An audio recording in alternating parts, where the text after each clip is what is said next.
Imagine discovering a treasure trove of ancient textiles buried deep in a Danish bog for 2,000 years. The Huldremose woman, who was once mistaken for a modern murder victim, well, modern 1870s modern, but she was wrapped in these exquisite woolen plaids that survived in astonishing condition, especially considering that when she was first dug up, they were peeled off her body and then washed and hung out to dry before they realized what her ancient origins were. Inspired by this timeless plaid design, I have spent now over 100 hours and a lot of not so easy moments turning a fleece into my own shawl. The fact that the Huldremose's woman's skirt and shawl survived in such conditions for thousands of years, I feel like is a tale of resilience and also artistry that I definitely had to lean on throughout this process. I tallied it all up, and at this point I have already spent over 70 hours going from fleece to fabric. From washing, dyeing, picking, carding, and starting to spin, we've already made significant progress, but there's still an absolute mountain of wool left to spin into yarn. I'm gonna go grab myself a nice hot cup of tea, get the spinning wheel humming, and share a really fascinating tale about how the Huldremose woman's skirt and shawl were spun.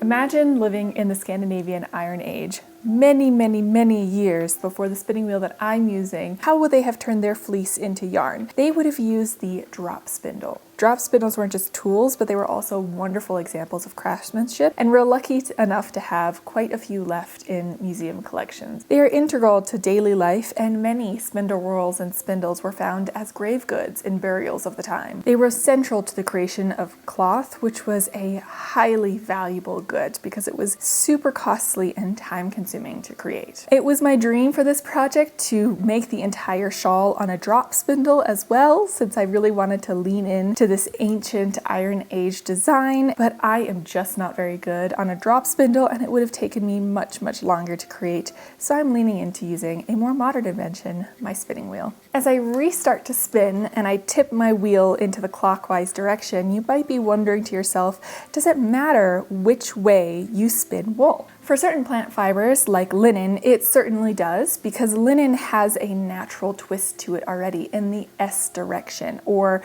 if I were spinning, the counterclockwise direction.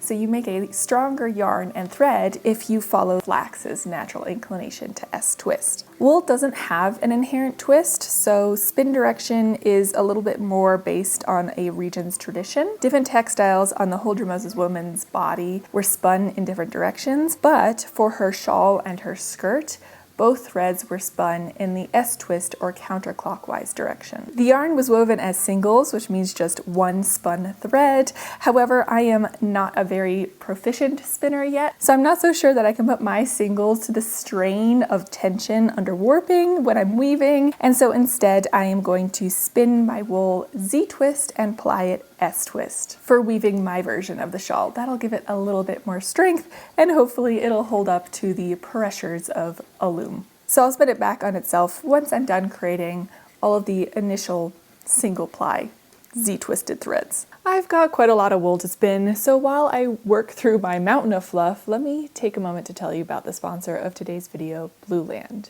Blueland creates household cleaning products that are refillable, come in sustainable packaging, and importantly, work wonders, which I love because I hate having to choose between the safe, eco-friendly option and what actually gets my home clean. For instance, I used to toss in the same old dishwasher pods without giving them a second thought, and then I realized a lot of regular pods can include microplastics.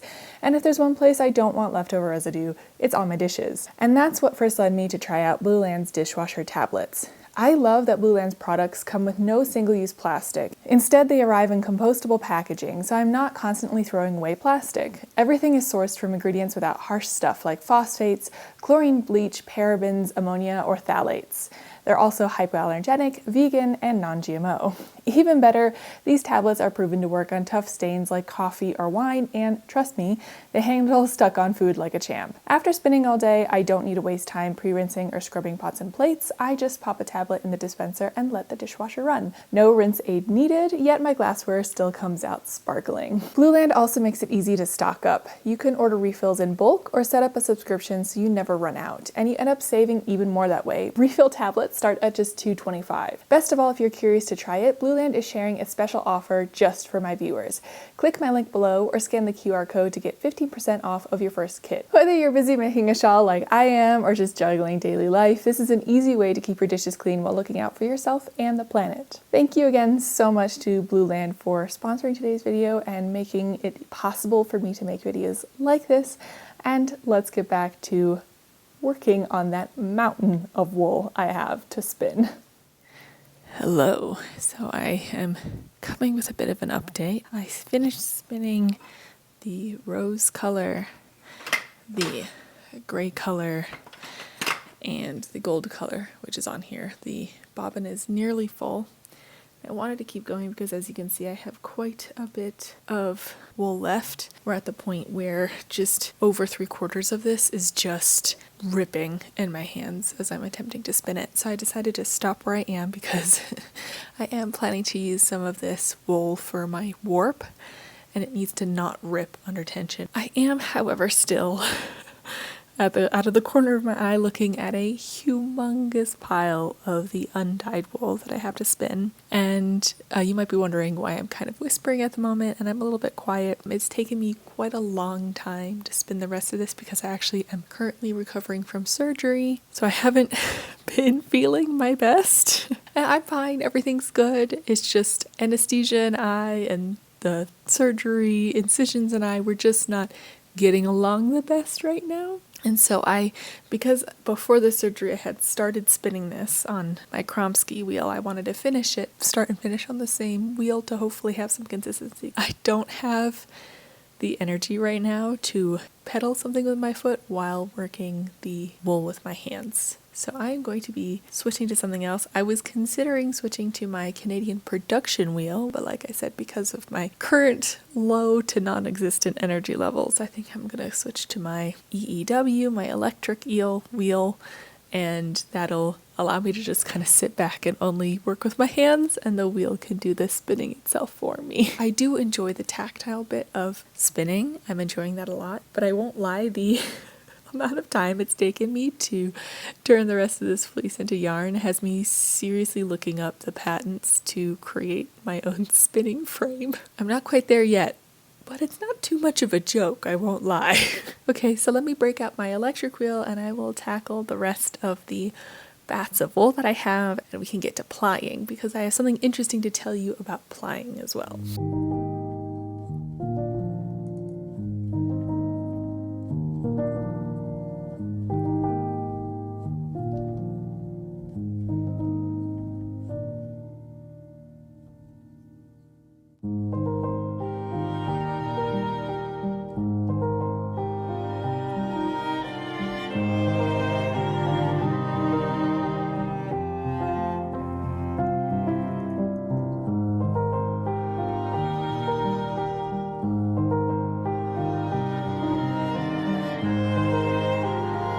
Sorry about this very strange angle.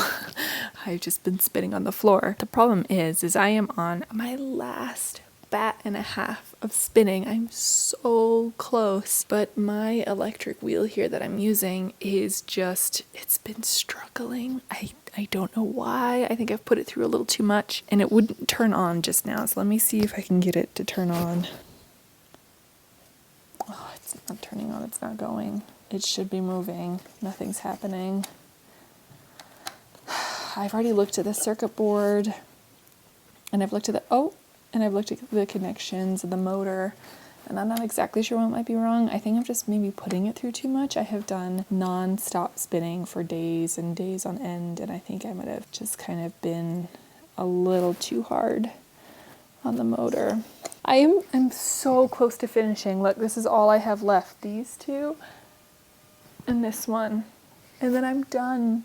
I'm so close. I can't believe it's giving up the ghost right now. One thing I did realize when I was looking at this is that this motor connection and the housing looks very, very similar to the motors that I've used for my electric ball winder and my skein winder. And I have another motor and variable speed control. If this won't spring back to life in a few more minutes, because this has happened once before, and I just kind of left it alone for a while and plugged it back in and kept going. Oh, that's like half a turn. Oh my gosh, I think it might be done. Yeah, I might have to disassemble this bit of the machine and put my motor and variable speed drive in there. Welcome to my partially disassembled EEW. What I noticed and realized with my working motor is that the working motors only have up to 150 RPMs. The one that came from my EEW is 3000, and the difference in speed is significant. That's gonna take forever. Like, I could put this in, anchor in place, I have it wired up, but I just don't think it's going to be worth it to do the rest of the steps because the speed is just too slow. And so I think the best is for me to switch over back to my manual wheels, my foot-powered wheels. I would switch to my Canadian production wheel, but I'm gonna be honest, it's up a few flights of stairs and I am still really not feeling all that well. So I think I'm going to stick with the wheel that's right here. And I just created a lovely mess for future me to clean up, which is always fun. So I guess I'll see you after a whole bunch more spinning and then plying. So at this point, I have been spinning the undyed yarn for days. I really am enjoying the tactile quality of hand spinning, but it is a lot of work to spin that amount of wool. I decided to go on a little bit of a hike with my spinning wheel and take my already finished dyed hanks, skeins, spools, bobbins, whatever you want to call it, and start plying them up.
Something you might have noticed as I'm doing this plying is that I'm actually using a center pull ball. I wound my bobbins off into center pull balls a while back before hiking out into this beautiful spot to do my plying. You can also choose to ply from two separate individual bobbins. However, especially like I said, I'm not such an expert or experienced spinner yet, so I can't guarantee that I'll have the same lengths of singles on each one of my bobbins. And so when I ply from a center pull ball, I make sure that every last yard that I have spun will end up being plied and it will be basically even. I have a few more colors to go. I have two more after this gray one, but once I'm done plying it, I can relieve some stress with a good thwacking session. You might be asking yourself, what exactly do I mean by thwacking the yarn? Well, it's a very important step in creating your own yarn that's called finishing, which includes setting the twist and making sure that your twist won't come undone. The plying will really help with it already, but the more that you thwack the yarn, the slightly felted it becomes. So the more slightly felted you make it, and the stronger the yarn gets. The yarn is under a lot of strain when you weave it on a loom, especially the warp with the tension that it has. So I want to make sure that I can make it as strong as possible, and I don't want anything to break. So what you want to do after soaking your yarn in some water and wringing it out is find some sort of hard surface like a chair, a door, your fridge, your countertop, and just thwack it. I'm going to give it a good few rounds of thwacking on different surfaces to make sure that my yarn is nice and strong. like Bob Ross says, I'm gonna beat the devil out of it. I will shake it off and then just beat the devil out of it.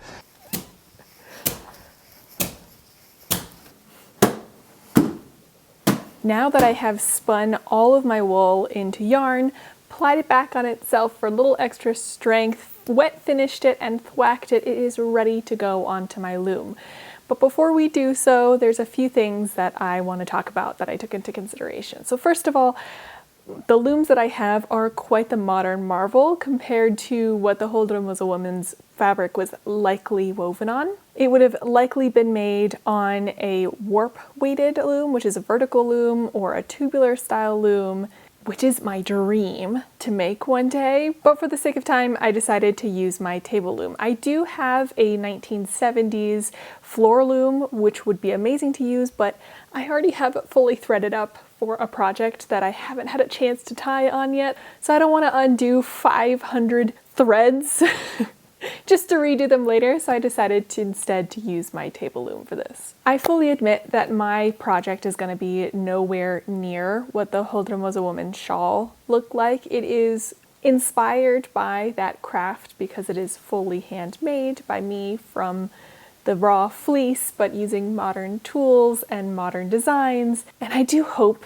to one day do like a fully I was gonna say fully authentic, but whatever we can get as close to, using a drop spindle, making my own warp weighted loom, dyeing with the dyes that might have been used at that time rather than with an avocado. But I'm using it as my inspiration point because I think it is an absolute beautiful fabric, and it is so fascinating to feel so connected at the time. So her shawl was woven in a 2-2 twill, and if you look at the pictures of the fabric, there are some light strands and some dark strands, and from the paper that I read, it's theorized that those are the natural variations in the color of wool that was used and purposefully alternated in that way. But then on top of that, the strands were also dyed in most likely a red shade. Like I said, I did not use those types of dyes. I did not use that color. The closest I have is kind of that dusty pink. I am using what I accidentally created with my avocado, but I am hoping to kind of evoke that feeling of kind of a plaid tartan-like design with alternating stripes of colors in 2-2 twill. I have never purpose made yarn to weave with, so whenever I followed weaving drafts in the past, it was always prescribed to me exactly how much yardage I would need for the warp, how much yardage I would need for the weft, and then I bought what I needed. But there isn't really that sort of information out there for me for a hand weaving a plaid shawl. The closest thing that I could do, or the best thing that I could do, was wind up all of my yarn into center pull balls while recording the yardage that I had. So I have a little bit of a yardage counter, so that helped me. And I found online that a rule of thumb is that you should put about 60% of your yarn into the warp and the rest 40% into the weft. And based on that and the approximate width of the shawl that I wanted, based on another one that I own, I found that I needed about 336 ends that were 3 yards long each. How do you make sure that every single one of your ends or pieces of warp that are going to make up your shawl are exactly the same length? You use a warping board, and that allows you to measure out the same exact length of yarn every single time. And with my pattern created, I then warped up 336 ends. And with these warp chains created, trust me, it took a long time. I think I was at my warping board for 3 or 4 hours. Warping a loom, personally, I have found is quite hard on my body. It is physically exhausting. If anyone has some tips on how to make it not so tiring, please let me know. I am planning on taking some local weaving classes as well, and hopefully they have some tips and tricks for me so it doesn't feel so daunting to warp up the loom every single time. From the warping board, I take it to the loom and I first slay the reed. You can see that here where all of the yarns are going through these slots in the beater, which is what I use to put the weft yarns into place. And then comes the task of threading my heddles. I am doing a 4-shaft design. That is 2-2 twill. 2-2 twill means that you're going over 2 threads, under 2 threads with your weft, and they're offset. And so when you look at a twill piece of fabric, you might see some diagonal lines. A lot of times jeans, denim is made out of a twill type of fabric. When you look down, you can kind of see that diagonal pattern in them. That is kind of what that twill is, and 2-2 means that you're going over 2 threads, under 2 threads. requires 4 shafts, and again, 336 times threading every single individual yarn through in the correct order. It takes time. It's hours that you're sitting behind the loom doing this.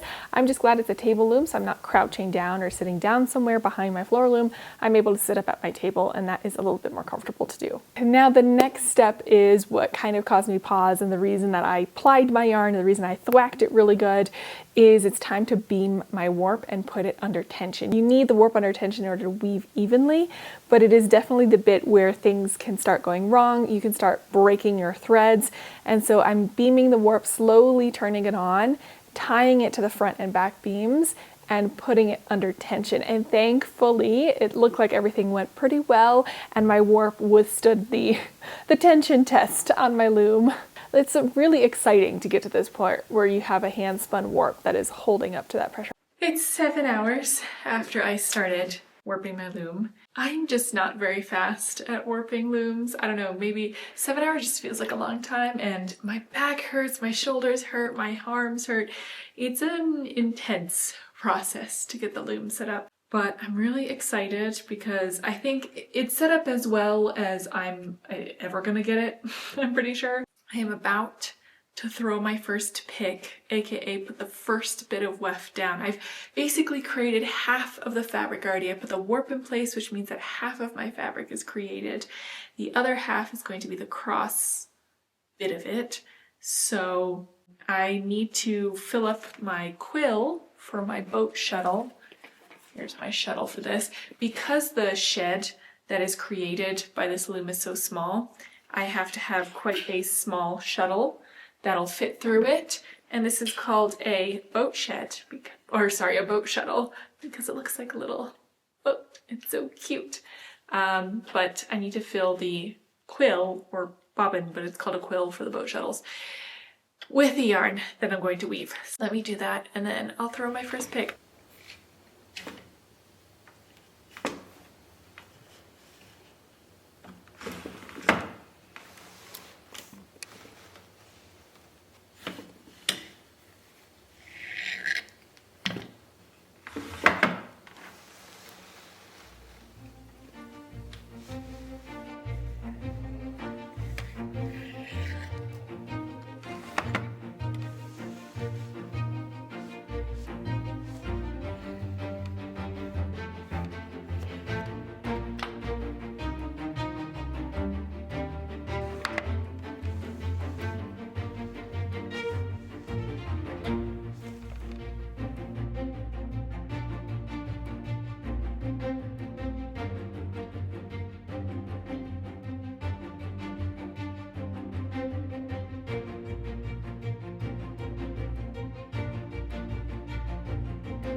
I'm talking to you right now from the day after I took the shawl off of my loom. It's so exciting when you unroll it from the front beam to see all of that fabric that you've created. In the moment when I'm weaving, especially on the table loom, I don't have that much working room. I have to wind the warp pretty often just because you have a smaller space. And so I didn't get the full impact of all of the work that I had done up until that moment when I pull it off. And it is so satisfying to see that I've created fabric, something that holds together, that'll keep me warm from the back of a sheep. It is just so cool to me. At this point though, it is not fully finished, so I do have some ends that every single time I had a color change, I had to weave in ends on both sides. So there's quite a lot of woven in ends that need to be set in place. I need to tie the fringes on both sides. I also did hem stitching at the front and back so that the weft wouldn't unweave itself once I took it off the loom. So there's some finishing steps that have to happen to make sure basically that things are kind of fluffed up, cinched together, I don't want to felt it, but just slightly rubbed against each other so that the ends won't come undone. And then we can take a moment to sit back and fully appreciate my first ever sheep to shawl project.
I have been working on this, I think, for about 2.5 months at this point. No, even longer, because I started touching the fleece for the first time in November of last year. So it has really been a labor of love over a long period of time. It really makes me appreciate the process of creating a fabric. And I am very inspired now to get back on my floor loom and weave like the maximum width that my floor loom could do, which is 40 inches, to sew something with my own handmade fabric. That would be my biggest next dream. I mean, I have a lot of other things going on, so there's a lot of other things. I have many dreams, but that one would be a really big thing for me to do. Although I am conflicted because I think it'd be really cool to do like a modern type project with that.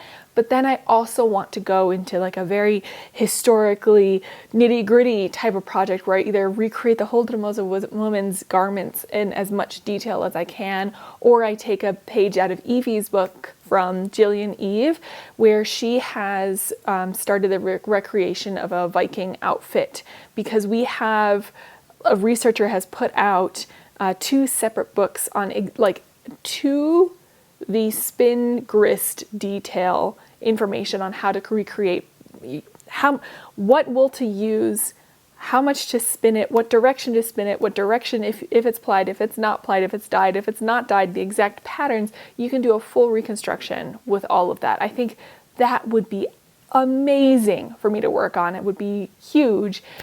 But this, as you can tell, I'm so excited with what I did. It has just exploded my creativity and my thought processes on everything. I know that I didn't do a faithful recreation of the Huldremose woman's shawl, but I used that as my inspiration for this project, and it has really made me very much want to do a very faithful recreation, at least as faithful as I can get for something like that, to recreate an ancient fabric.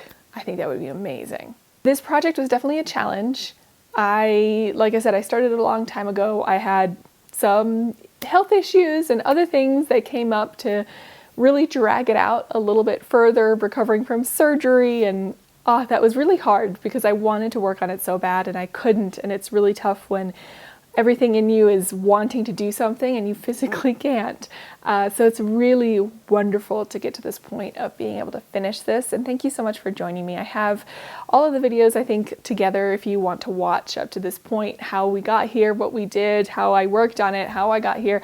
I am new to like 90% of the steps in processing a sheep to a shawl, so I made many mistakes along the way, but I still ended up with a beautiful shawl that I am excited and can't wait to wear, hopefully for the rest of my life. That would be incredible. If you want to watch more of these videos where I dive deep into the specifics of one of these projects, or maybe in the future where I do a as faithful as I can recreation of ancient textiles, or I dive into vintage knitting or crocheting tools, or very soon I'm going to be working on a scrappy project that many of you helped me with, feel free to subscribe. Thank you so much for being here. I can't wait to keep sharing some of these projects with you, and hopefully there'll be some more soon because, like I said, I've been recovering from some surgery, so it's unexpected, taken a little longer than I thought, but we're doing well now. So thanks again, and we'll see you soon. Bye.